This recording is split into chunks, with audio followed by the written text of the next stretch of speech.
Bonsoir tout le monde, ici Monsieur Cacahuète et Zou qui est à côté de moi. Aujourd'hui nous sommes vendredi 7 juillet 2023, ça fait 7-7-2023, il est déjà 21h51. Aujourd'hui dans ce nouvel épisode de Parlons DVD, on va vous parler d'un film qui tenait à cœur à Zou, un film qu'elle cherchait longtemps en DVD. Mon mari a trouvé. Oui, un film que tu as vu combien de fois à peu près? Une dizaine de fois, vingtaine, plus, moins? 4 fois. Un film que tu avais vu 3 ou 4 fois et que tu avais découvert dans ta jeunesse, non? Certainement, dans ma jeunesse, quand j'étais jeune.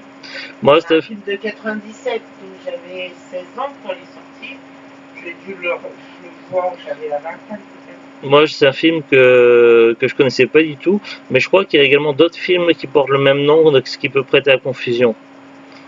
C'est pour ça qu'il faut bien faire attention. Et puis surtout, faut pas se tromper, parce que si on confond avec Firefly, c'est autre chose. Firefly, c'est une série télé. Bref, le film qu'on a vu ce soir, donc pour moi, c'était la totale découverte. Il s'agit de Firelight, le lien secret, avec Sophie Marceau. Vous ne l'avez jamais autant aimé. J'ai bien le DVD d'édition française, oui, vous ne rêvez pas. Un film de William Nicholson, Stephen Dillon. Je vous lirai le synopsis après au dos, mais je vous montre bien que c'est bien la DVD édition française. C'est un film particulièrement rare. On a eu beaucoup de difficultés à le trouver. Zouglut l'a cherché depuis des années. Là, on voit le DVD il y a un petit côté brillant. Finalement, ce qui s'est passé pour le contexte, c'est que j'ai économisé sur Vinted pour pouvoir m'acheter un jeu Switch. Je voulais m'acheter soit Street Fighter, un des Street Fighter qui est exclusif à la Switch, ou alors la trilogie Mario. Je voulais m'acheter un de ces deux jeux là, donc j'ai économisé. Et puis quand j'ai vu par hasard, parce que je surveillais de temps en temps voir s'il y a des choses que je cherche pour Zouglut ou pour moi, et puis quand j'ai vu par hasard qu'il y avait un exemplaire de Firelight 9 sous blister, je me suis dit banco, voilà, je vois. J'ai pu négocier un petit peu avec le vendeur, j'ai pu avoir une réduction de 10 € sur le prix. Après je sais plus combien je l'ai payé à peu près, tu te souviens Zou? Je sais, mais c'est... Non, mais pour qu'on puisse dire aux gens. C'était dans les combien? Dans les 30 €? 40? Je sais plus. 40 €. Il vendait 50. Voilà, le vendeur vendait 50 € et j'ai négocié une réduction de 10 €, je l'ai eu à 40. On l'avait jamais vu en dessous de 50 €. C'est un film... Jamais vu en dessous de 50 €. Oui, c'est un prix correct, surtout que généralement, les rares fois où on voyait l'édition française en vente, souvent c'était d'occasion, c'était pas neuf sous blister. L'édition française est très dur. Voilà, autant le film en import sans la langue française. En version originale, tu le trouves facilement. Voilà, la version import en anglais sans la langue française, c'est trouvable très facilement, mais l'édition française, elle est très très rare. Limite. Parce que même dans limite, acheter la version originale, et parce que des fois, t'as des langues. Ouais, mais là, sauf que. Il n'y a pas le français, il y a italien. Ouais, dans les versions import, il n'y a pas la langue française, ce qui est dommage. Il y a l'italien, il y a des langues européennes, mais pas la française. Et tout ça pour dire que si on devait comparer par exemple à Halloween 6, le DVD de Firelight est tout aussi rare qu'Halloween 6. Et tout aussi peu commun. Par contre, il est moins recherché qu'Halloween 6. Il est moins connu et moins recherché qu'Halloween 6, mais niveau rareté, ça se vaut. Entre Firelight, le lien secret, et Halloween 6, je parle bien de l'édition française de Firelight et l'édition française d'Halloween 6. Au niveau rareté, ça se vaut, ça vous donne une petite indice. Pardon, excusez-moi, mais après, il y a beaucoup plus de personnes qui recherchent. Alors, le film, nous, on l'a vu, il y avait le choix des langues quand même, on l'a vu en doublage français. En plus, avec Sophie Marceau, tout ça, ça aurait été dommage de le voir en VOSTFR. Il valait mieux le voir en doublage français.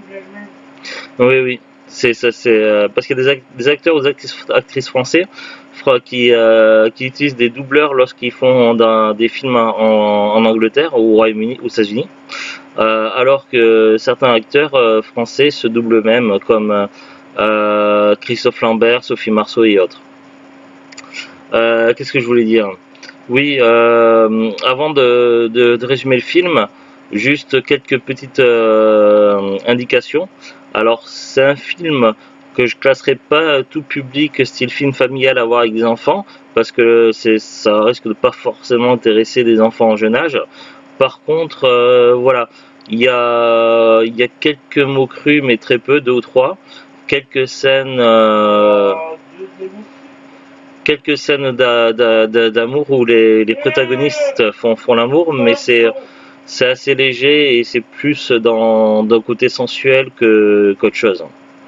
C'est juste pour prévenir quel type de contenu il peut y avoir, mais voilà, ça va avec le contexte. On est au niveau du film de l'histoire, ça se passe dans le 19e siècle, en 1800 quelque chose. J'ai du mal à retenir les dates, alors à moins que Zou elle connaisse bien les dates, mais voilà, ça se passe en 1800 quelque chose l'histoire. La fille, elle est née en 1000, parce qu'il écrit au début. Oui, il donne des indications temporelles dans le film. Août 1839, et là, elle a 7 ans dans l'histoire, elle la retrouve, elle a 7 ans. Donc c'est en 1800. Donc c'est dans les années 1840. Dans le milieu du 19e siècle. 1846. D'accord. Et après 1846. Ce qu'on va faire, c'est que je vais essayer de résumer un petit peu, mais sans trop spoiler, mais ça va être délicat, donc on va essayer de faire ça de manière chirurgicale. Il y a déjà, si on peut dire, deux périodes où se passe l'action du film. Une première période assez courte. Une première période assez courte où en fait fin des années 1830. Je peux parler. Oui, je disais donc une première période assez courte où deux des personnages principaux vont se rencontrer. La fille, comment elle s'appelle déjà, qui est jouée par Sophie Marceau? Je sais plus le nom. J'ai un trou de mémoire. On sait le nom, je suis pas sûre. La fille qui est jouée par Sophie Marceau, enfin la jeune femme. Et puis on sait son nom de famille, mais je ne me rappelle pas son nom. Donc il y a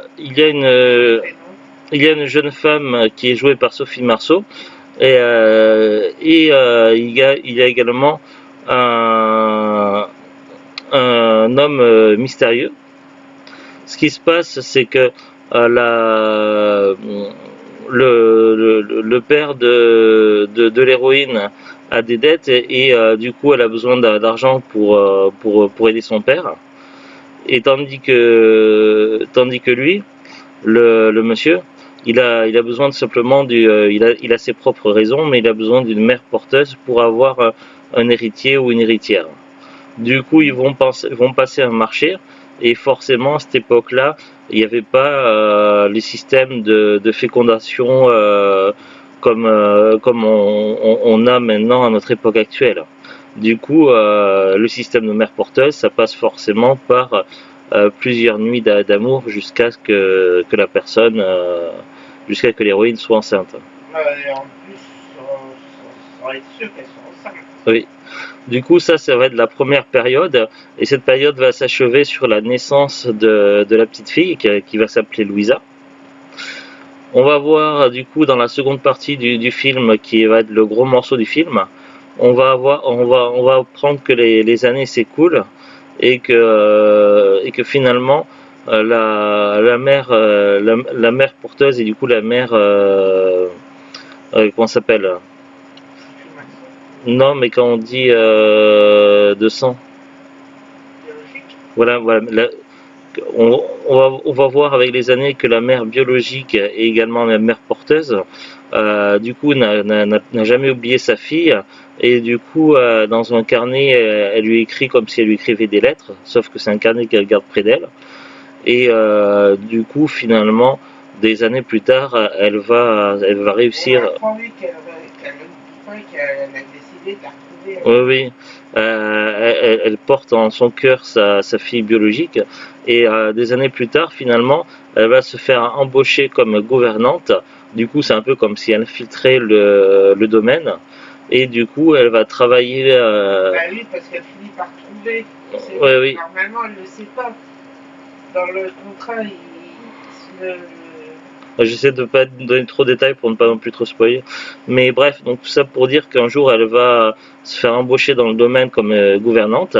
Son poste, ça va être de s'occuper de l'éducation de sa fille en tant que gouvernante. Sauf que du coup, en dehors du père, personne ne connaît leur secret. Et là, du coup, ça va réveiller des choses entre non, non, ça va réveiller des choses, mais sachant également que la relation avec avec la fille ne va pas être facile. Elle a grandi avec certains préjugés et du coup oui, de filles enfants gâtées. Et du coup, les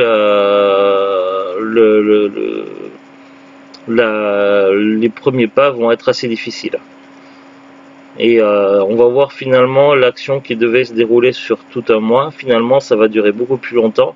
Et on va voir au fil du temps les relations entre les personnages évoluer jusqu'à une fin relativement heureuse. C'est-à-dire que moi, je trouve la fin satisfaisante.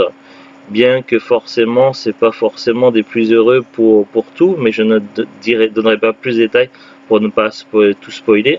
Mais grosso modo, pour moi, la fin est quand même assez satisfaisante. Surtout un des éléments importants du film qui arrive à son aboutissement à la fin. Alors c'est un film, si on devait classer en catégorie, ça peut se classer en comédie sentimentale. Il y en a qui diraient comédie dramatique, mais moi je dirais plutôt comédie sentimentale. Avec costume d'époque. Oui, il y a effectivement des costumes d'époque, puisque ça se passe en 1800. Alors c'est pas forcément le genre de film qui plaira à tout le monde. Ce n'est pas un film pour filles, c'est pas un film pour garçons. C'est un film. C'est un film tout public et j'ai bien aimé Jane Eyre, Raison et Sentiment et d'autres films dans ce style-là, mais j'ai une préférence. Orgueil et préjugés aussi, mais j'ai une préférence pour Firelight. Ce film est vraiment très touchant et si vous êtes un peu sensible, ça pourrait vous faire tirer quelques larmes.